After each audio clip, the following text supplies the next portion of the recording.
bawah permukaan samudra, hidup makhluk yang menggabungkan keindahan dan bahaya dalam satu wujud. Mereka tampak tenang, mengambang seperti hantu air. Lihatlah, ada anemon laut yang bergerak seperti bunga tapi punya genggaman mematikan. Ada pula terumbu karang, pondasi kehidupan yang kelihatannya seperti batu, padahal ia adalah tumpukan jutaan nyawa. Inilah mereka, Phylum Cnidaria. Mereka hanya punya satu mulut, tapi punya senjata penyengat yang mematikan. Nama dan etimologi Phylum Cnidaria. Nama Cnidaria berasal dari kata Yunani yaitu nide yang berarti duri atau sel penyengat, merujuk pada ciri khas utama mereka. Phylum Cnidaria adalah hewan invertebrata akuatik atau sebagian besar laut yang memiliki simetri radial dan sel penyengat. Habitat Phylum Cnidaria dominan di perairan laut yang jernih dan dangkal. Tapi beberapa jenis seperti hidra hidup di air tawar. Ciri-ciri umum dan struktur dasar. Yang pertama, simetri tubuh. Bentuk tubuh mereka yaitu radial simetris, artinya tubuh tersusun melingkar di sekitar sumbu pusat. Yang kedua, tubuh mereka hanya terdiri dari dua lapisan jaringan, yaitu lapisan luar epidermis dan dalam yaitu gastrodermis. Ini membuat mereka disebut hewan diploblastik.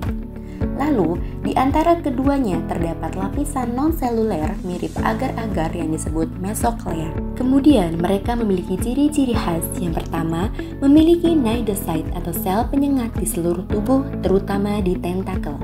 Di dalam cnidocyte terdapat organel penyengat beracun yang disebut nematosis. Nematosis adalah mekanisme pertahanan dan penangkap mangsa yang sangat efektif. Kemudian, organ dan sistem mereka belum memiliki kepala, sistem peredaran darah, pernafasan, dan ekskresi yang terorganisir.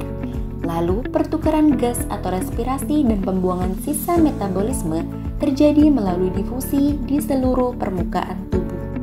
Morfologi atau bentuk tubuh. Cnidaria memiliki dua bentuk tubuh dasar yang mungkin bergantian dalam siklus hidup mereka, yaitu polip dan medusa. Polip yang pertama memiliki bentuk silinder atau tabung. Yang kedua, pergerakannya sesil atau melekat secara permanen pada substrat yaitu batu, dasar laut, dan lain-lain. Yang ketiga, berada pada posisi mulut dan tentakel menghadap ke atas, serta berfungsi pada fase reproduksi aseksual atau membentuk tunas dan pembentuk koloni. Kemudian, terdapat 3 contoh. Yang pertama yaitu ada anemon laut, karang, serta hidra. Kemudian medusa. Medusa memiliki bentuk seperti payung, lonceng, atau mangkuk terbalik. Lalu pergerakannya secara martil atau berenang bebas dengan kontraksi tubuh. Kemudian berada pada posisi mulut dan tentakel menggantung menghadap ke bawah, serta berfungsi pada fase reproduksi seksual atau melepaskan gamet. Contohnya pada ubur-ubur sejati atau Aurelia. Sekarang kita intip di dalamnya.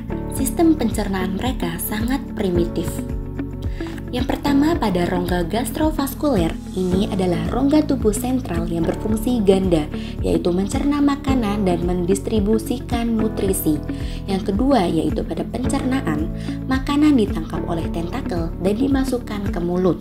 Pencernaan terjadi secara ekstraseluler atau di rongga, dilanjutkan dengan intraseluler yaitu di dalam sel gastrodermis. Lalu yang terakhir, satu lubang. Cnidaria hanya memiliki satu lubang tubuh atau mulut yang berfungsi sebagai tempat masuknya makanan dan tempat keluarnya sisa makanan yang tidak tercerna.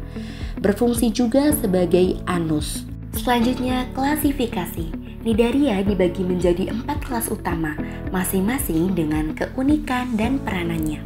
Yang pertama yaitu ada kelas hydrozoa. Ciri khasnya yaitu fase polip dominan, medusa kecil atau absen. Banyak yang hidup berkoloni. Ini adalah kelas yang paling beragam. Contohnya seperti hidra yang hidup soliter di air tawar atau obelia yang berkoloni di laut. Mereka sering menunjukkan siklus hidup polip dan medusa. Tapi fase polipnya seringkali lebih dominan. Lalu ada Physalia, ubur-ubur botol biru, itu juga termasuk dalam kelas hydrozoa. Yang kedua yaitu kelas Scyphozoa. Ciri khasnya yaitu dikenal sebagai ubur-ubur sejati. Fase medusanya lebih dominan dan berukuran besar serta polipnya kecil. Bahkan, ukuran mereka bisa sangat besar hingga mencapai 2 meter. Contohnya yaitu ada Aurelia aurita dan Cyanea. Yang ketiga yaitu kelas Cubozoa, dikenal sebagai ubur-ubur kotak. Mereka mempunyai mata yang canggih dan merupakan perenang tercepat di antara Cnidaria. Tapi yang paling menakutkan, mereka adalah salah satu hewan yang paling beracun di dunia.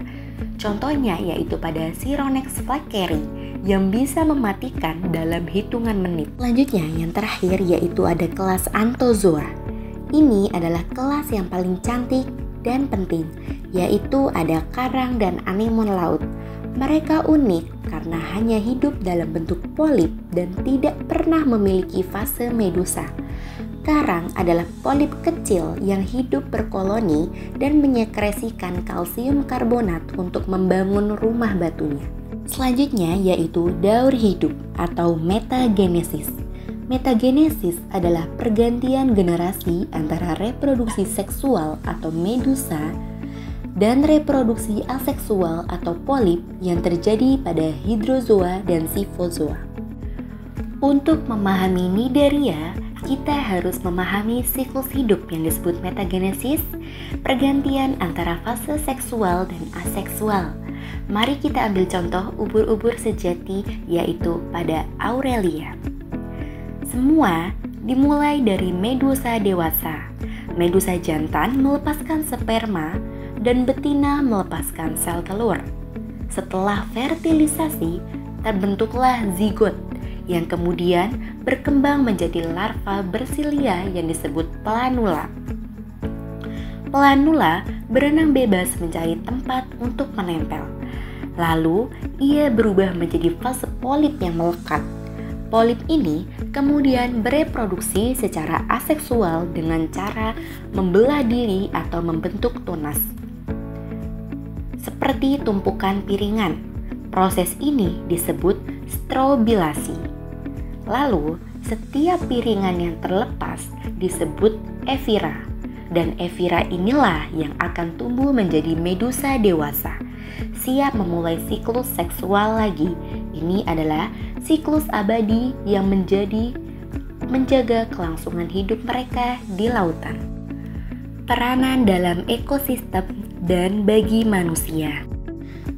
Peran positif. Yang pertama, dalam pembentuk ekosistem.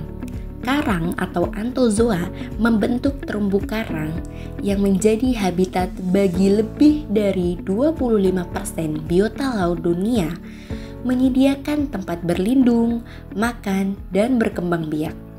Lalu yang kedua, dalam sumber daya. Beberapa ubur-ubur dimanfaatkan sebagai bahan makanan di Asia dan sumber senyawa bioaktif, termasuk protein fluoresan yang sangat penting dalam penelitian biologi dan biomedis. Yang ketiga yaitu dalam pelindung pantai. Terumbu karang adalah pemecah gelombang alami yang melindungi pantai dari erosi dan abrasi. Dan yang terakhir, dalam pariwisata, yaitu menjadi daya tarik utama wisata bahari seperti snorkeling dan diving. Selanjutnya terdapat peran negatif. Yang pertama yaitu pada ancaman ekosistem. Cnidaria sangat rentan terhadap perubahan lingkungan. Peningkatan suhu air laut memicu pemutihan karang atau coral bleaching yang mengancam kehancuran ekosistem terumbu karang global.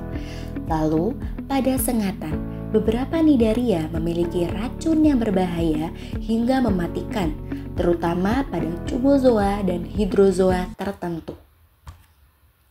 Melindungi terumbu karang sama dengan melindungi peradaban bawah laut kita.